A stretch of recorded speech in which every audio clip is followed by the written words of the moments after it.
High সবাই, কেমন আছো? আশা করছি সবাই ভালো আছো।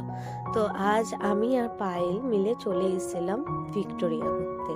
তো ভিক্টোরিয়া যাওয়ার আগে আমরা দুজনে ভাবলাম একটু তারামণ্ডলে যাব শো দেখতে, কিন্তু তখন টাইমিং হয়নি। তো ভাবলাম যে থাক, পরে এসে দেখবো, আগে ভিক্টোরিয়া ঘুরে আসি। তো প্রথমেই পায়েল গিয়ে টিকিটটা কেটে নিয়ে এলো। পার পার্সন 50 টাকা করে পড়েছে। আমি, তোমরা বিশ্বাস করবে না, আমি কখনো ভিক্টোরিয়া যাইনি, এটা আমার ফার্স্ট টাইম। কি বলতো, কলকাতার দিকে না আমি বেশি একটু যেতে পছন্দ করি না। মানে আমার না, মানে শরীরটা খারাপ হয়ে যায় কলকাতায় বেশি গেলে। তো আমি আর পায়েল মিলে চলে যাচ্ছিলাম ভিতরে। তো আমাদের টিকিটটার সাথে ইনক্লুড ছিল ভিতরে যাওয়া।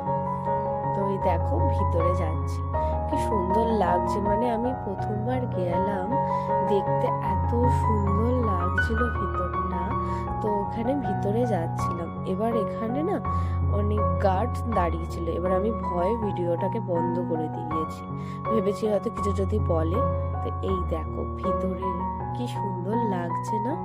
মানে আমি দেখছিলাম এত সুন্দর লাগছে ভিতরটা। তো তারপরে আমরা ভিতরে একটু ঘুরে ফিরে বাইরের দিকে চলে আসছিলাম। আর সত্যি বলতে গেলে আমার শরীরটা আবারও খারাপ হয়ে যায়। তো তারপরে আর আমি ভিডিও করতে পারি না। এটা হচ্ছে শ্রীরামপুরে চলে এসে আমি আর পায়েল মিলে একটা স্যুপ খেয়ে তো তারপরে বাড়ি চলে আসি। তো চলো টাটা। কেমন লাগলো ভিডিওটা?